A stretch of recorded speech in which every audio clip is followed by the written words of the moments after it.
doy gracias, Padre. Gracias, Hijo, y gracias, Espíritu Santo de Dios. Amén y amén. Gloria sea al Señor. En el inicio de la enseñanza de este capítulo número 18, comenzamos a hablar acerca de la parábola de la viuda y del juez injusto. Esa primera enseñanza que Jesús tocó ya al poder hablar o enseñar públicamente en medio de tanto los suyos como de extraños, él pudo hacer hincapié de una manera muy enfática a la valiosa o a la importancia de la oración. En función de eso, el domingo anterior dimos ciertas pautas de cómo Dios demanda de su pueblo que ore, ya que por medio de ella el cristiano mantiene, diríamos, cubierta su vida. Dios también participó por medio de su palabra, la importancia de hacerlo, porque a través de la oración también recibimos la protección para no caer en tentación. Ahora bien, eso es la enseñanza del domingo pasado. En esta noche, conforme en esa misma línea, Dios va a hablarnos en este tiempo a través de este pasaje, mas sin embargo dándonos una ilustración un poco diferente en la postura para la oración. Y es ahí donde el Señor nos declara, y si me acompaña por favor al versículo número 9, el Señor nos declara lo siguiente, y recordando que una parábola no es otra cosa más que una historia que ilustra, por medio de sus acontecimientos, una enseñanza bíblica. Dice el Señor: a unos que confiaban en sí mismo como justos y menospreciaban a los otros, dijo también esta parábola. Mi amado hermano, entendamos el origen de la enseñanza. Mira lo que dice el texto bíblico: a aquellos que confiaban en sí mismos, pretendiendo ser justificados delante de Dios, para ellos nació esta enseñanza. Es decir, que si usted no tiene esta actitud, bien podría decir: Señor, a mí esto no me va a afectar. Pero es bueno reconocer por medio de la enseñanza las posturas indicadas que Dios espera de sus hijos, para no llegar a cometer de pronto de manera desapercibida algo que a Dios le desagrada. Mas sin embargo, si alguno tiene algún problema en cuanto a su yo, es necesario que preste atención, ya que el Señor tiene mucho que enseñarnos en esta noche. Dice el versículo número 10, ahora ya dentro de la misma enseñanza: dos hombres, dice ahí, subieron al templo, ¿a qué cosa? A orar.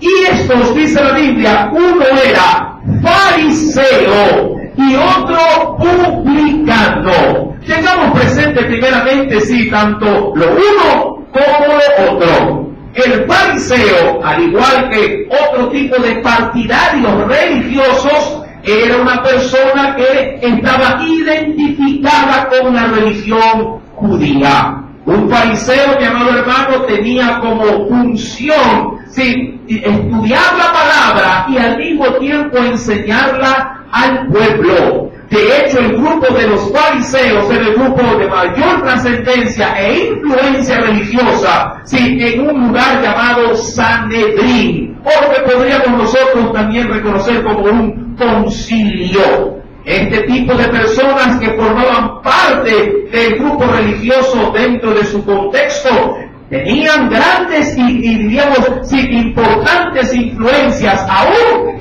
hasta en los puestos políticos. Estos hombres eran catalogados como principales dentro del escalafón religioso. Si alguien de pronto ofendía o miraba mal a un fariseo, había su pena de castigo. El solo hecho de traer sobre ellos una mueca o a torcer el rostro. Estos hombres eran prácticamente intocables en los tiempos de Jesús. Mi amado hermano, Jesús pues toma a estos como ilustración y se va al extremo también del suceso. Los publicanos, recuerden lo que dice el verso número 10: dos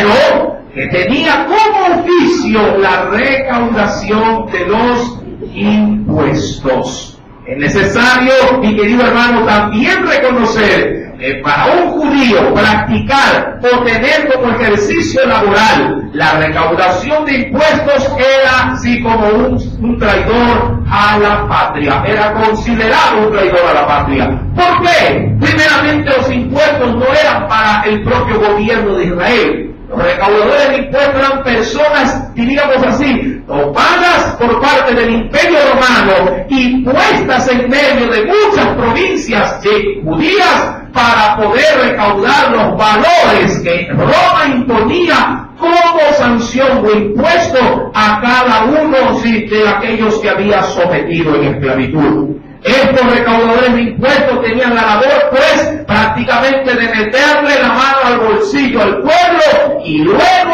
trasladar esos valores hacia Roma. Era muy notorio que un recaudador de impuestos o publicano viviera en opulencia porque ellos mismos a la hora de cobrar esos impuestos elevaban los costos para poder sacar de ahí en este caso, sus intereses.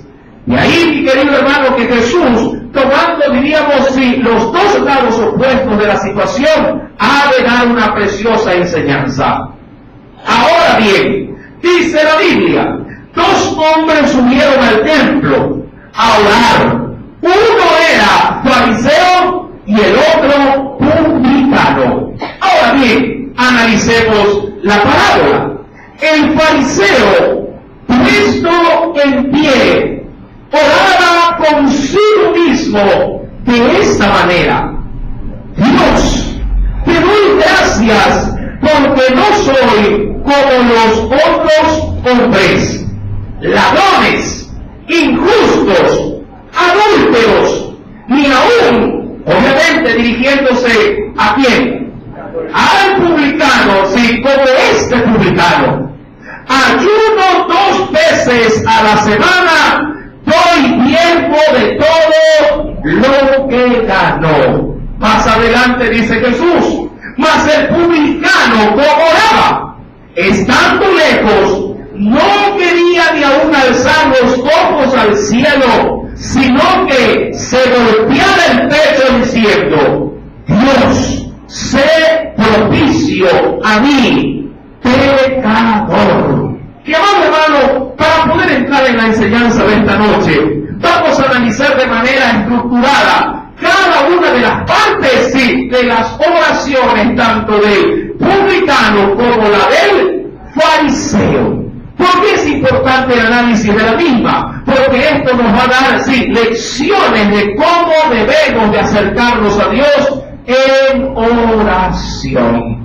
Y hay algo importante que al considerar dentro del estudio que realizaba mi querido hermano, muchas cosas de pronto en una lectura fugaz o rápida se pueden pasar por alto. Mas sin embargo quiero compartir con ustedes algo que es esencial dentro de este texto. Primeramente, acompáñenme al verso 11 y miren lo que nos dice el pasaje bíblico con respecto tanto al fariseo como también al publicano. Dice que el fariseo, puesto en pie, oraba consigo mismo. Y ahí quiero detenerme. Si usted lee el versículo número 10, de acuerdo a la introducción de esta parábola o de esta ilustración, dice que los dos fueron al templo. ¿A qué fueron, mi amado hermano? A orar. Ahora, ¿qué conlleva la oración o qué implica la oración? Sino otra cosa más que ir a conversar con Dios. Ahora, el texto en el versículo número 11 da una pauta, que diríamos hace el quiebre dentro de esta situación. Cuando uno lee el verso 11, pero con mayor detenimiento, ¿qué logra usted percibir en el texto? Verso 11, el fariseo, puesto en pie, oraba consigo mismo de esta manera. Y ahí me detengo. ¿Qué hacía el fariseo? La oración, tiene como eje central el poder, en este caso, hablar con Dios. El fariseo nunca oró a Dios. Lea el texto nuevamente. Él oraba consigo mismo. No hablaba a Dios, sino que hablaba para sí. Y aquí, mi amado hermano, a mí me da una gran alerta, porque podemos llegar a incurrir en este tipo, entre comillas, voy a hablar de oraciones, que no es otra cosa más que meditar con uno mismo, en cuyo caso mi oración resultaría vana. Porque se sobreentiende que la oración es un tiempo que yo lo voy a invertir para poder comunicarme con mi Dios. Imaginémonos que usted, sí, de esta misma manera diga, voy a orar en esta noche, y se lleva 3 horas orando, pero el Señor dice, nunca oraste conmigo. Y incluso podría llegarse a rascar la cabeza y decir, todo que no estaba, si toda la noche me aplacé hablando, sí, pero hablabas contigo mismo. Y eso, mi amado hermano, a mí y a usted le debe de poner una alerta en su vida de oración. No todo lo que sale de nuestro corazón o de nuestra boca pudiera ser considerado oración. El fariseo tiene como característica hablar de sí mismo.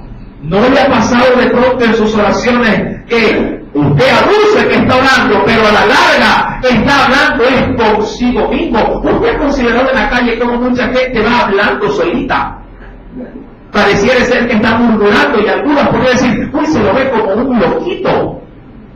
¿Sí? Y está él mismo de pronto caminando aceleradamente y está, sí, tengo que ir para la calle ahora, después cuando regreso ya mismo, después, y camina. Los han visto. Hablan consigo mismo. Y hermano, la oración penosamente bien pudiera, sin darnos cuenta, tomar este matiz, tomar este tipo de referencia. De ahí que es importante considerar que cuando vayamos a orar, si nos concentremos no tanto en nosotros, sino más bien en el poder comunicarnos con Dios. Y en esta noche vamos a ver de qué manera es que se debe de orar. Y hermano, es necesario pues, primeramente detectado esta primera anomalía, que nos concentremos ahora en cómo, sí, diríamos, está alrededor del fariseo, todos sus aspectos para poder analizarlos. En el versículo número 11 nos dice pues que el fariseo estaba puesto en pie. Y aquí, mi amado hermano, hay algo muy importante que considerar. Desde el inicio de la oración del fariseo, algo ya estaba fuera del lugar.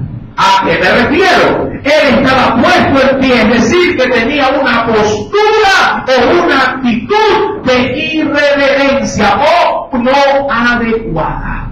¿Qué implicaba, a diferencia así, en este caso de quién? Del fariseo. Y querido hermano, es menester poder considerar que el estar en pie delante de Dios implicaría estar, llamado hermano, debidamente a la par con quien se va a ingresar dentro de la oración.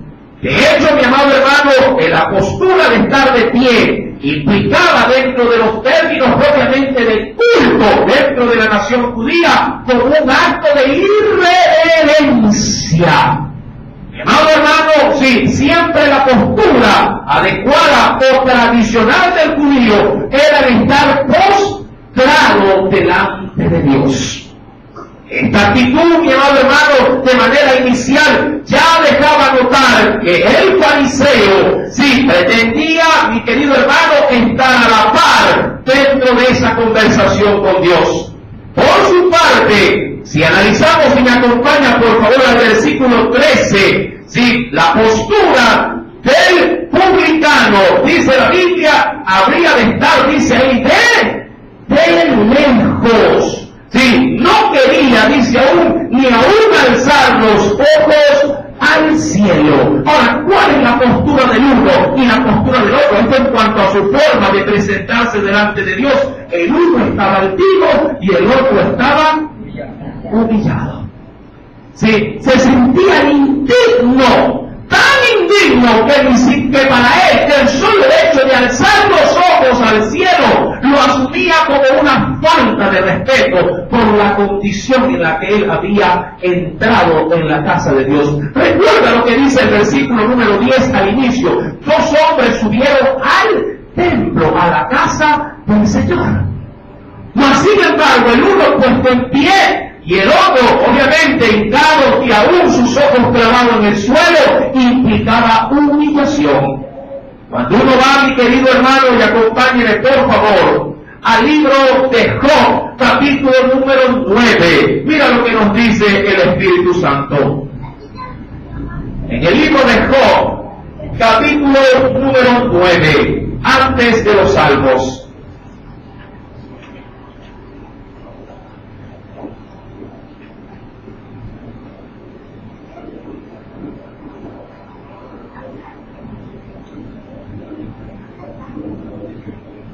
¿Lo tiene?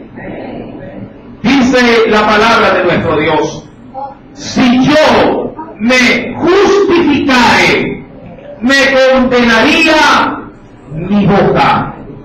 Si me dijere perfecto, esto ¿qué haría? Por el contrario, ¿qué dice el texto? Job 9, versículo 20. Esto me haría inicuo. ¿Podría leerlo nuevamente conmigo? Job capítulo 9, verso 20. Si yo me justificare, me condenaría mi boca. Y si me dijere perfecto, esto me haría inicuo. Mi querido hermano, es bien sabido pues al inicio de esta parábola, si retomamos por favor el Evangelio de Lucas, capítulo número 18, es bien sabido con qué actitud ingresó en este caso tanto el publicano como también el fariseo. Hay algo también muy relevante, sí, con respecto a la oración como tal. Cuando vamos al versículo número 11, analicemos sí, cómo estaba formulada su oración. Versículo número 11 nos dice, y él hablaba así de la siguiente manera: Dios, te doy gracias porque no soy como los otros hombres. ¿Qué decía él? Ladrones, injustos, adúlteros, ni aún como este publicano. Mi amado hermano, dentro de su oración se establecen 5 veces la palabra, cuando no está de manera atacante o explícita, pero sí de manera, diríamos, involucrada, 5 veces el yo. La primera, mire lo que nos dice la Biblia, versículo número 11. Dios, te doy gracias porque no soy como los otros hombres. Ahí está el primer yo. ¿Sí? Versículo número 11. Dios, te doy gracias porque no soy, hablando de sí mismo, no soy como los otros hombres. Mi amado hermano, es evidente que su oración está concentrada solamente en sí mismo.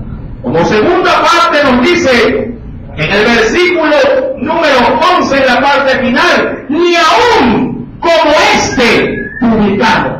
Ese yo, y de manera, diríamos, indirecto, está haciendo referencia en su autojustificación.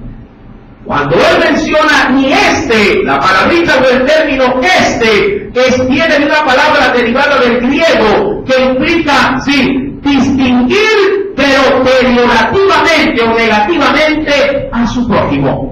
Cuando él habla de este, no es porque quiere decir algo bueno de él, sino porque implica que esa persona es, sí, diríamos, lo más imperfecto o lo peor de la sociedad. Como cuando uno suele tratar con menosprecio de pronto a gente indeseable y uno dice, este de aquí, que ni se me arrime. ¿Sí? Mi amado hermano, nuevamente se ve su propia persona involucrada. Luego dice en el versículo número 12, ayuno 2 veces. Nuevamente se pone él, ¿sí?, como parte central de la oración. Por eso es que el texto comienza diciendo que él oraba para sí mismo. Es como que él estuviese viéndose en el espejo y diciéndose, yo ayuno 2 veces. ¿Sí? Podría verse de esa manera. Yo leo la Biblia, está orando, pero en todo se concentra en sí, en mí mismo. Recuerde, si usted se ve en un espejo y dice, Dios te doy gracias porque no soy como los otros, ¿no está hablando acaso consigo mismo? ¿Verdad que sí? Versículo 11 sigue diciendo que no es como el publicano. En el verso 12 dice, ayuno 2 veces. Y seguidamente dice la Escritura, doy diezmos de todo lo que da. Y todo se concentra en él, en sí mismo, en el yo. Una oración que no involucra, mi querido hermano, más allá de mi propio ego, si no es oración. La oración que tiene o conlleva otro tipo de características. Características, por cierto, que las debemos identificar para no cometer este tipo de errores. La Escritura, mi querido hermano, sí, nos narra pues acerca de este hombre fariseo, cómo todo giraba en torno de sí mismo. Les comento una pequeña anécdota. ¿Sí? Estudiando por medio de un comentarista bíblico, David Busot, él, mi amado hermano, sí, logra recopilar cierta introducción de algo semejante a la oración del fariseo. Se hablaba de un rabí llamado Simeón, hijo de Jocai. Este rabino, que también pertenecía, digamos, al linaje del fariseísmo, sí, en una oportunidad este logró establecer, sí, las siguientes pautas. Y decía, si Dios hubiese, sí, que escoger entre todos los moradores de la tierra a 30 justos, yo, decía él, y mi hijo, seremos parte de ellos. Pero si Dios tuviera que escoger a 20, yo, decía él, y mi hijo, de seguro estaríamos, sí, en ese grupo. Pero si Dios tendría que elegir tan solamente a 10, participaría, sí, yo y mi hijo, de ese grupo. Pero si el Señor tuviera que escoger tan solamente a 2, yo y mi hijo seríamos esos 2. Y termina diciendo, pero si Dios solo tuviera que escoger a uno solo, estaría yo. Si quién más podría estar. Mi amado hermano, ¿hasta dónde pudiera llegar nuestra egolatría? Esas palabras las mencionó, sí, un fariseo, un rabino llamado Simeón, hijo de Jocai. Mire que fue tan el asunto, fue tan impactante que quedó registrado. Mi amado hermano, cuando vamos pues a la Escritura, el fariseo, obviamente por medio, sí, de su oración, lo único que intentó fue justificarse a sí mismo. ¿De qué manera lo hizo? Primeramente le dijo a Dios, sí, que él no era como los otros hombres. Yo no soy como otros. Y eso, mi amado hermano, me trae a mi mente y a mi corazón cómo los hombres se quieren justificar ante Dios cuando se les predica el Evangelio. Yo no soy tan malo. ¿Ha escuchado expresiones como esta? Yo no le hago mal a nadie. Yo no soy ladrón, no soy marihuanero, yo no soy tal o cual persona. Mi amado hermano, el solo hecho de tener ese concepto de sí mismo ya es una falta delante de Dios. Cuando vamos, por favor, a la Escritura, hay un texto que me llamó muchísimo la atención y me impactó. Job capítulo 25, versos 4 al 6, dejó algo muy claro en mi vida y espero que también en la suya. Libro de Job, capítulo 25.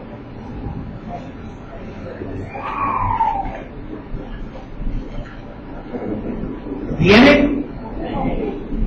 Verso 4 al 6. Empieza con una interrogante y dice, ¿cómo pues se justificará el hombre para con Dios?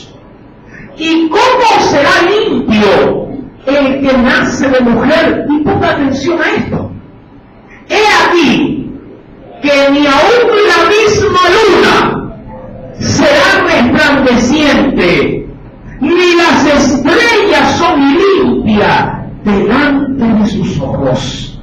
Cuánto menos el hombre, que es un gusano, y el Hijo del Hombre también un gusano. Llamado, ¿hasta dónde, diríamos así, siendo con lo que era? ¿Cómo era Job? De acuerdo a la Escritura y de acuerdo al criterio de Dios. Era un hombre justo.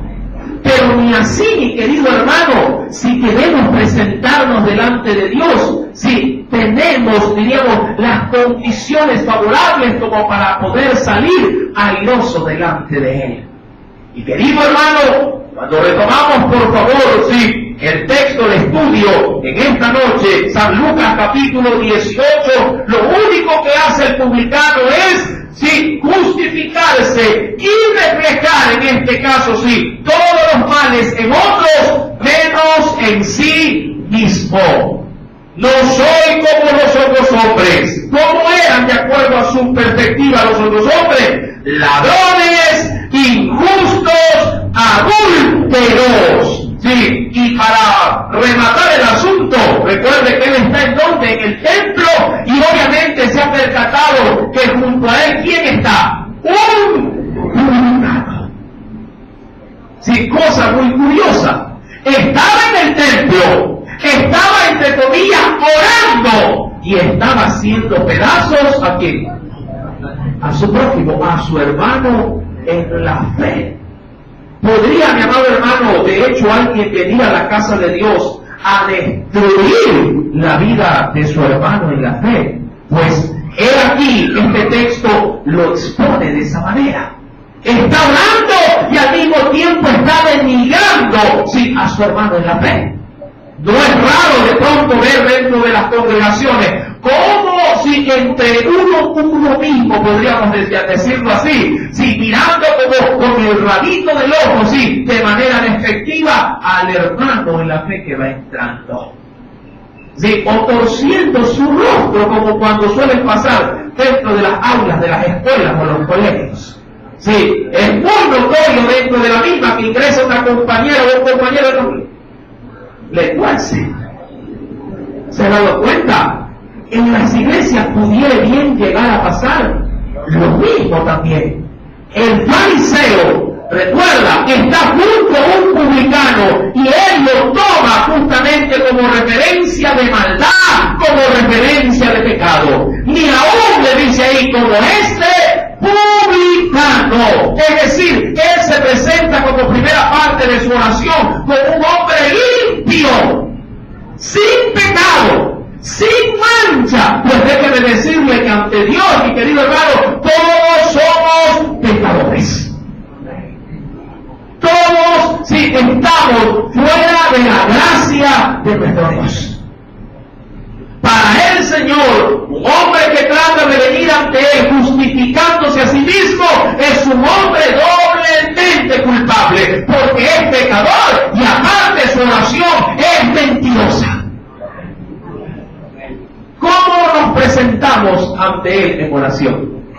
Tratando de tirarnos flores a nosotros mismos, diciendo: Señor, yo predico tu palabra, Señor, yo leo la Biblia, Señor, yo voy a los cultos. ¿Cómo formulamos nuestras oraciones? Todo se concentra en uno mismo. Pues dice la Escritura que este hombre así lo hacía, pero no satisfecho con esto, aún más va a otra instancia. Verso 12. ¿Qué es lo que dice este hombre? Ayuno 2 veces a la semana y doy diezmos de todo lo que gano. Ahora, averiguando un poquito, por lo general los fariseos ayunaban 2 veces por semana. Los días que estos ayunaban eran los lunes y los jueves. ¿Cómo así esos 2 días en particular? Sí, todo es cuestión de averiguar un poco, sí, hurgar un poco, diríamos, por el internet. Y, sí, mi amado hermano, sí, los lunes y los jueves, sí, era costumbre judía día salía a hacer mercado. Y todo aquel que ayunaba como fariseo, si ponía ropas propiamente, si que anunciaban su compromiso de oración o de ayuno para con Dios. E inclusive los rostros eran talqueados a manera de blancura para que vaya al unísono de su relación de pureza con Dios. Por eso es que no es extraño ver cómo el Señor luego le dice sepulcros por esa situación. Ellos que a propósito talqueaban su rostro para que éste resplandeciera y era sinónimo de que estaban haciendo ayuno, y sus ropas eran ropas no planchadas con muchos flequillos. Y los fariseos eran gustosos de ayunar lunes y jueves y pasearse por las plazas para ser vistos, para que la gente diga, uy, está ayunando. Mi hermano, no hay nada que hagamos que pueda satisfacer las demandas de Dios. Solamente el sacrificio de Cristo pudo satisfacer en plenitud la demanda de Dios para con la humanidad. Este hombre pues, si se justifica y le dice a Dios, ayuno 2 veces y doy también, ¿qué otra cosa? El diezmo de todo. Dentro del marco del diezmo, mi amado hermano, a diferencia de nosotros, los diezmos eran entregados, haciendo algarabía, fiesta y tocando trompeta. Todo fariseo o todo hombre pudiente o rico que llevaba sus diezmos o sus ofrendas al altar o al alfolí en la casa de Dios, lo iba anunciando con pandero y con danza. Es decir, que proclamaban delante de ellos, gran algarabía, para que el pueblo al verlo aplaudiera la acción que se estaba llevando a cabo. Bien dijo Jesús, de cierto ellos ya tienen su recompensa. Pero recuerda, estas prácticas tradicionales del pueblo, el fariseo las tomó como parte de su oración. ¿Para qué lo hizo? Para poder decirle a Dios que él era un hombre cumplidor de las demandas o de las tradiciones religiosas, usándolo, claro está, como una base para su oración. Cuando vamos al libro de los Salmos, acompáñenme por favor, en el capítulo número 143, libro de los Salmos, capítulo número 143.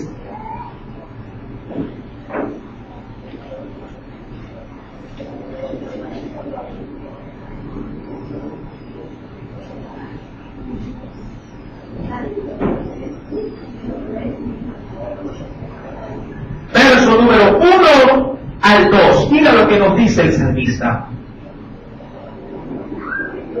Hablando propiamente de la oración.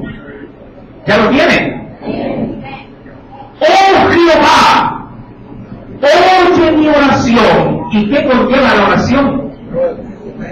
Escucha mis... ¿Cómo entra?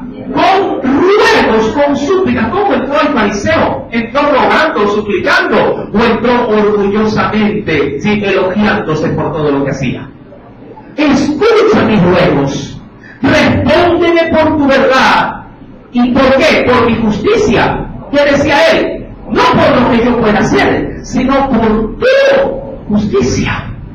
Versículo número 2. Y no entres, ¿en qué cosa? En juicio con tu siervo. Es decir, y no me pongas en balanza, porque si me pones en balanza y vas a dar una sentencia, ¿cómo voy a salir? Culpable. ¿Cómo se vio a sí mismo el fariseo en su oración? Inocente, ¿verdad? Dice aún más el texto, porque no se justificará delante de ti ningún ser humano. Pero el fariseo en su oración era más que justo y limpio al mismo tiempo. Ahora bien, de la misma manera, la oración ahora del publicano tiene otra connotación. Veamos pues qué nos dice la Biblia. Versículo número 13.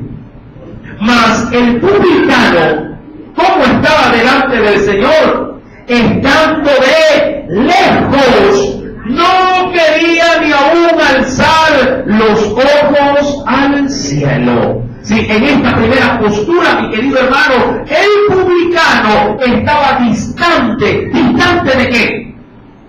¿O distante de quién? Recuerde que el templo tenía dentro de su estructura 3 lugares.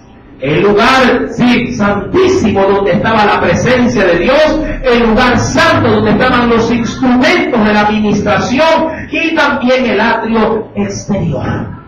Este hombre ni siquiera estuvo, diríamos, sí, a la distancia adecuada para orar, porque se sentía a sí mismo indigno. Me recuerdo del pasaje del centurión frente a Jesús pidiéndole que orara para que su siervo pudiese ser sanado. Este hombre le manda a decir a Jesús y que diga su palabra para que pueda ser sanado. La Biblia dice que Jesús quiso ir hacia el siervo, pero él se sintió indigno de que Jesús haga esto y que solamente se limite a dar su palabra. Y amado hermano, el publicano, si bien es cierto, tenía un oficio condenable, no así en este caso su postura dentro sí de la presencia de Dios. El publicano, estando lejos, no quería ni aún alzar los ojos al cielo, sino, y esta es la segunda parte, que se golpeaba el pecho. Esta forma tradicional que aún hasta en nuestra cultura se suele practicar es sinónimo de culpabilidad.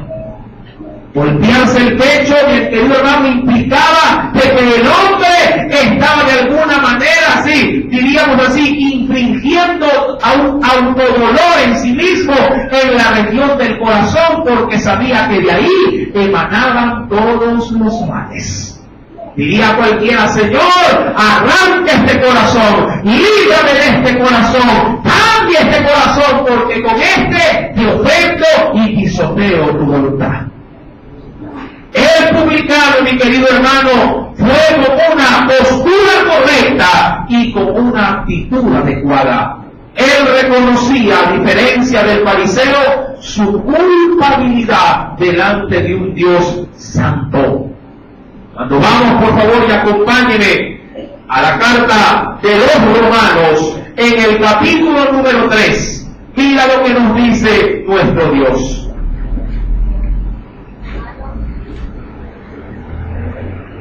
Romanos, capítulo número 3.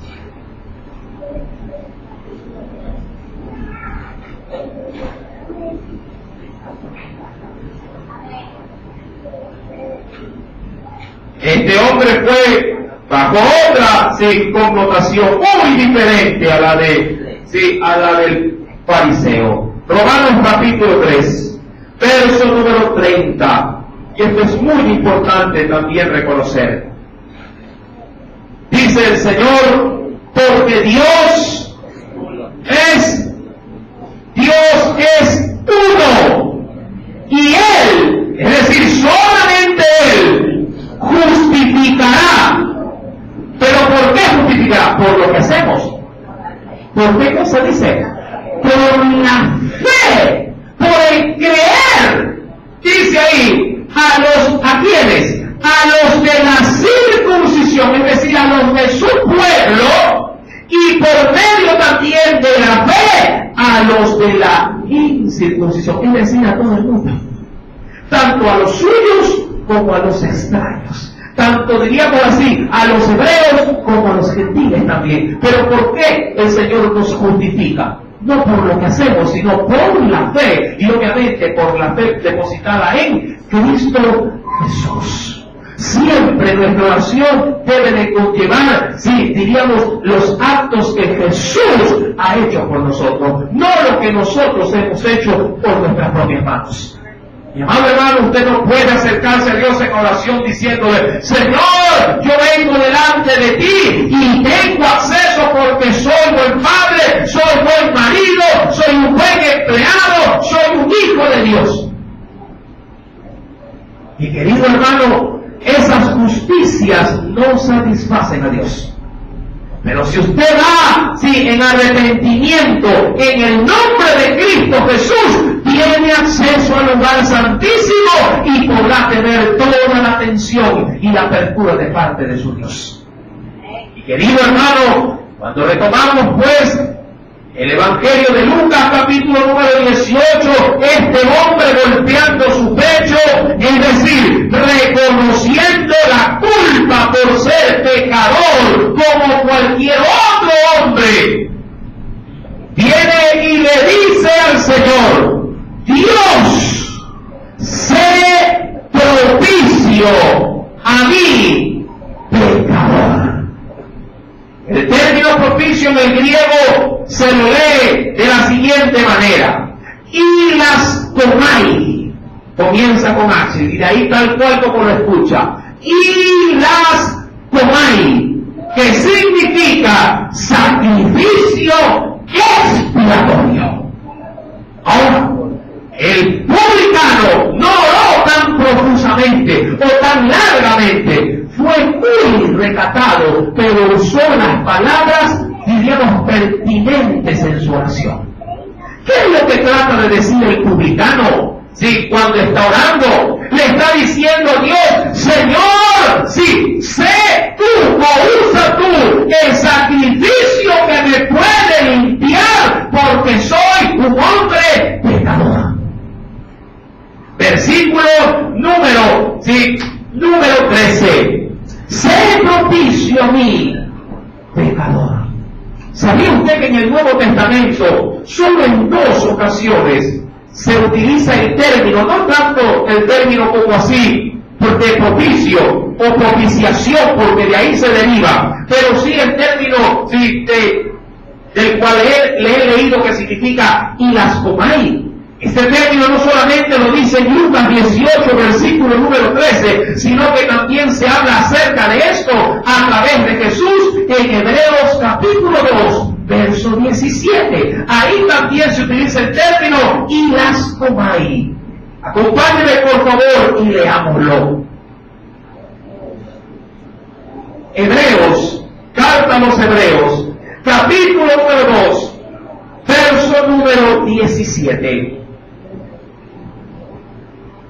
Dice el Señor: por lo cual debía ser en todo, hablando de Jesús, semejante a sus hermanos, para venir a ser misericordioso y fiel sumo sacerdote en lo que a Dios se refiere. Y aquí ese término se repite, pero en el griego, de pronto no en el español. Dice: para expiar los pecados del pueblo.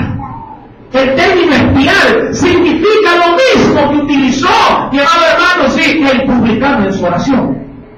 Recuerde que en las palabras originales del griego en el cual fue escrito el Nuevo Testamento, si bien es cierto en español puede decirse de una manera, en su lenguaje actual se utilizaron otro tipo de expresiones. Así como ya se ha estudiado en otras oportunidades, el término de amor puede ser escrito de una sola forma en el español. En el griego existe variedad de palabras para poder especificar esta palabrita.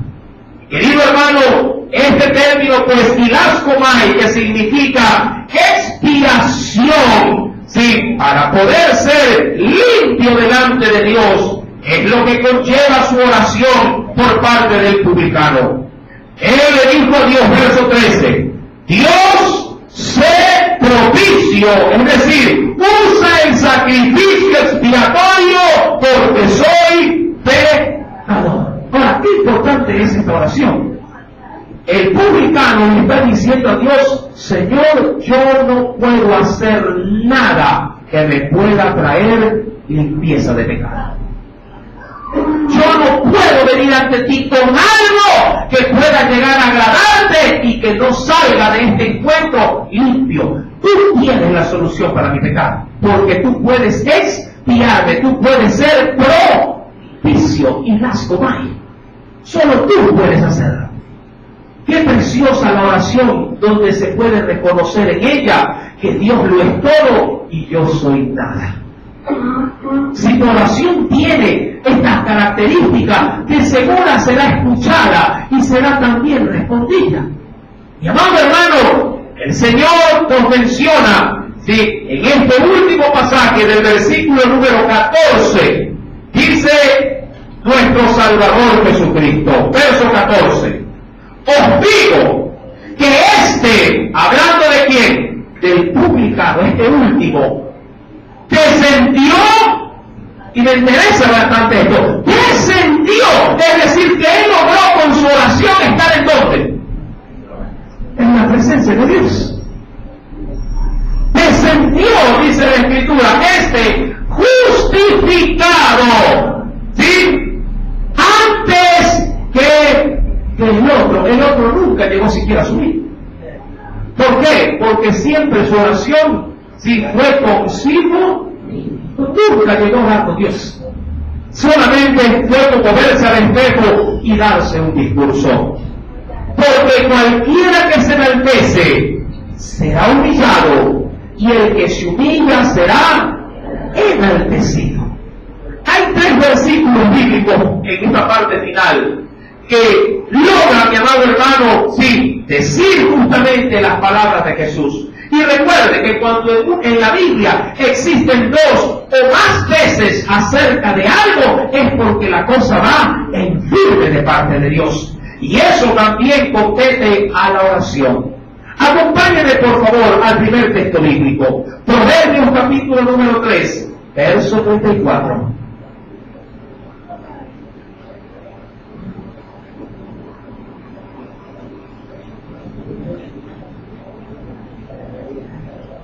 Proverbios, después de los Salmos, capítulo número 3.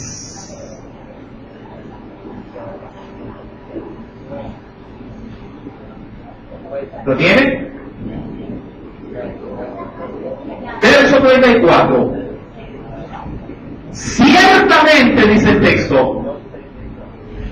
¿Lo tienen? Ciertamente, Él, hablando del Señor, escarnecerá, ¿sí?, o carcomerá a quienes, a los escarnecedores. Pero ¿qué dice en la parte final del texto? Y a los humildes dará gracia, ¿sí?, que no es otra cosa más que su misericordia. En Santiago capítulo número 4, en el Nuevo Testamento, carta de Santiago, capítulo número 4, mira lo que nos dice el Señor en el versículo número 6. Santiago capítulo 4, verso número 6. Pero Él da mayor gracia. Por esto dice, Dios resiste a quienes, a los soberbios, y da gracia a quién, nuevamente a los humildes. Y por último, primera epístola del apóstol San Pedro, luego de Santiago. Terminemos con esto. Primera carta del apóstol San Pedro, capítulo número 5.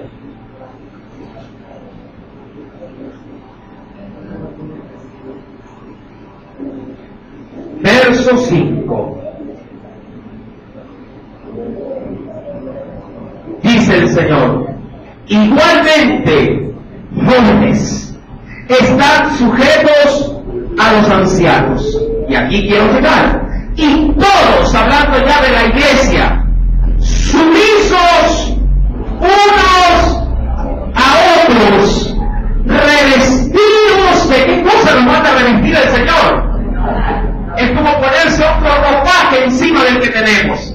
Revestidos de humildad, porque Dios resiste a los soberbios y da gracia a los humildes. Y el verso 6, humillaos pues bajo la poderosa mano de Dios, para que Él os exalte cuando fuere su tiempo. Mi amado hermano, he ahí pues los dos modelos que el Señor pudo ilustrar a la hora de levantar una oración hacia Dios. Si tu oración conlleva tus propias justicias, será rechazada. Pero si tu oración mantiene, mi querido hermano, la humildad que Dios requiere de su pueblo, de seguro será estimada valiosa ante la presencia de nuestro Dios. Si el Señor habló a tu vida, ríndele una fuerte ofrenda. Aleluya. Oremos. Señor, gracias, oh Dios. Hoy nuevamente tu palabra ha sido proclamada delante, oh Dios, de tu pueblo. Así también, oh Dios, como hemos podido considerar la vida de oración de un fariseo y la de un publicano, permítenos, oh Dios, tener nuestra propia identidad de oración. Claro está, considerando tal cual como lo dice tu consejo, ya que el Señor nos advierte y nos dice en Romanos capítulo 12, verso 3 lo siguiente: digo pues, por la gracia que me es dada, a cada cual que está entre vosotros, que no tenga más alto concepto de sí que el que debe tener, sino que piense de sí con cordura, conforme a la medida de fe que Dios repartió a cada uno. Oh Dios, si bien es cierto, yo en Cristo soy una perla preciosa, también reconozco que lo soy porque fui rescatado de un tacho de basura. Y de eso no me olvido, oh Dios, jamás, porque eso me mantiene siempre apercibido que yo debo de ponerte a ti siempre en alto y yo por debajo de tus pies. Que mi oración pueda, oh Dios amado, siempre satisfacerte, no porque vengo con mérito propio, sino más bien porque reconozco que en Cristo Jesús es que tengo el valor que tú me has dado. Y más bien, oh Dios, ayúdame a ver a mi prójimo, a mi hermano en la fe, como aquel que si por alguna desventura está en alguna desgracia, pueda yo levantar a mi hermano, para poder juntos de la mano buscar tu gracia y tu misericordia, porque sólo así cumpliré en mí la ley de Cristo, la ley de su amor, la ley de la misericordia. Gracias pues, Señor. Usa esta palabra y permítele a tu pueblo que pueda ser preciosa y grandemente enriquecida. En el nombre de Jesús. Amén.